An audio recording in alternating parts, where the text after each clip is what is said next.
खबरें अभी तक पर एक बार फिर आप सभी का बहुत स्वागत है। मैं अनामिका पांडे हाजिर हूं खबरें अभी तक की बेहद खास पेशकश एमएलए हो तो ऐसा के जूरी राउंड में। गुलाचीका हल्के के पहले राउंड में टॉप 12 में से टॉप 6 उम्मीदवार चुने गए, जिन्हें अब हमारी जूरी का सामना करते हुए खुद को रखना होगा कसौटी पर और फिर इन्हीं टॉप 6 में से चुना जाएगा गुलाचीका का सबसे बेहतर उम्मीदवार।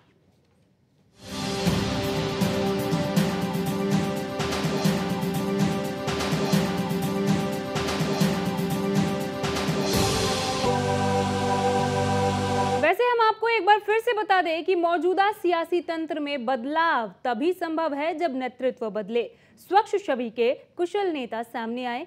एमएलए हो तो ऐसा कार्यक्रम ऐसी ही एक कोशिश है जिसकी सफलता आपकी यानी कि जनता की भागीदारी से ही मुमकिन है। इसके तहत प्रदेश के सभी हलकों से एक के बाद एक सबसे बेहतरीन उम्मीदवार चुनने का खबरें अभी तक का सिलसिला लगातार जारी है। इस कार्यक्रम के जरिए हमारी कोशिश एक ऐसे नेता को तलाशने की होगी जिसे जनता जब भी देखे कहे, भाई एमएलए हो तो ऐसा।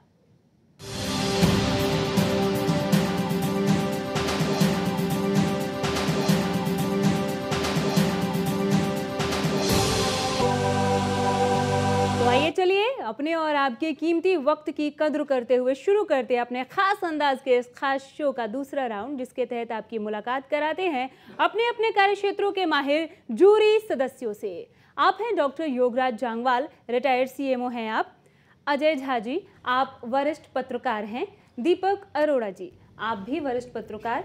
कुमार विजेंद्र भूषण, आप वरिष्ठ पत्रकार हैं। केएस मलिक साहब, रिटायर्ड एक्साइज कमिश्नर हैं आप। और अब आपको मिलवाते हैं इस शो के विश्लेषक और जज से। आप हैं अनिल आर्य जी। स्वागत है आप सभी का हमारे इस खास कार्यक्रम एमएलए हो तो ऐसा में।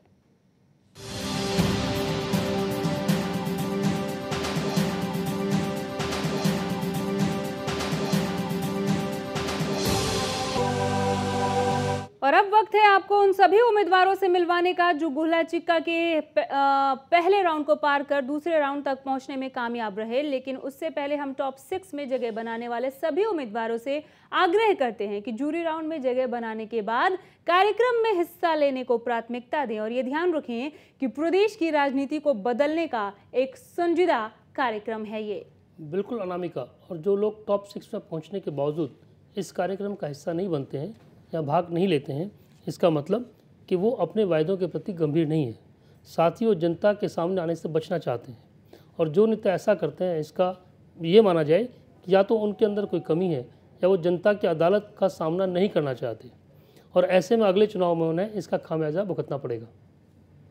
जी अनिल जी, बिल्कुल दुरुस्त फरमाया आपने। आज भी 3 उम्मीदवार टॉप 6 के लिए नहीं पहुंचे हैं। आइए अब शुरुआत करते हैं उन सभी उम्मीदवारों से जो स्टूडियो में जूरी राउंड के लिए मौजूद हैं। पहले उम्मीदवार हैं कुलवंत बाजीगर जी, स्वागत है आपका। टॉप 6 में पहुंचने के लिए बधाई भी। एक नज़र आपके स्कोर कार्ड पर भी डाल लेते हैं कि पहले स्क्रीनिंग में आपने कितने अंक लिए। कुलवंत बाजीगर का स्कोर कार्ड आपके सामने। पहली स्क्रीनिंग में 10 मापदंडों का योग 59 अंकों का रहा। छवि और साख में 14 अंक लेते हुए 73 अंक बटोरे हैं कुलवंत साहब ने। और आप हैं नरेश ढांडे, आपको भी बधाई टॉप 6 तक पहुंचने के लिए। साथ ही बहुत स्वागत आपका भी। एक नजर आपके स्कोर कार्ड पर। नरेश ढांडे का स्कोर कार्ड आप देख रहे हैं टीवी स्क्रीन पर। 62 अंक लिए थे, 10 मापदंडों का इनका योग है और 16 अंक छवि और साख में लेते हुए 78 अंक लिए इन्होंने पहली स्क्रीनिंग में। और आप हैं ओमताराम वाल्मीकि जी, आपको भी बधाई, साथ ही बहुत स्वागत जूरी राउंड में आपका। एक नजर आपके स्कोर कार्ड पर भी डाल लेते हैं। ओमताराम वाल्मीकि का स्कोर कार्ड आप देख रहे हैं। 10 मापदंडों का योग 58 अंकों का है। 6 अंक लिए हैं इन्होंने छवि और साख में और 64 अंक लेते हुए जूरी राउंड का हिस्सा बने।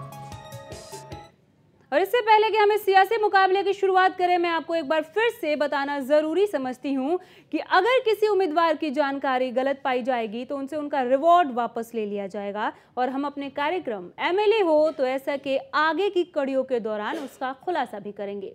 जी साहब, काफी अहम हिस्सा है ये शो का, इसलिए आप इस बारे में जरूर बताएं।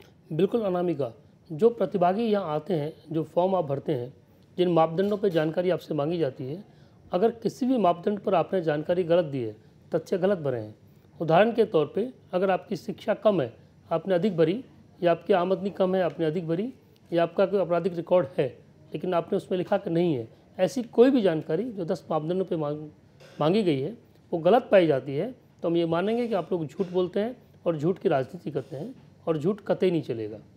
मैं दर्शकों से भी कहना चाहूँगा, अगर उनके पास कोई सबूत इस बात का है कि किसी प्रतिभागी ने कोई झूठी जानकारी दी है तो वो सबूत के साथ हमको भेजे, हम उसकी जांच करेंगे और अगर जांच के दौरान वो सही पाया जाता है तो जो रिवार्ड प्रतिभागी को दिया गया उसको वापस लेंगे।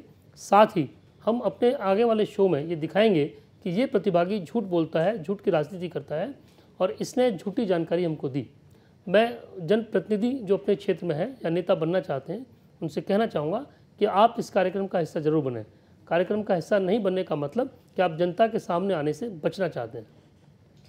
बिल्कुल जज साहब, अगर आप खुद को एक कुशल नेता मानते हैं, खुद को जनप्रतिनिधि मानते हैं तो कार्यक्रम में हिस्सा लेने को प्राथमिकता जरूर दें, जनता का सामना करने की हिम्मत भी दिखाएं। एक छोटा सा ब्रेक ले रहे हैं, जल्द वापसी होगी।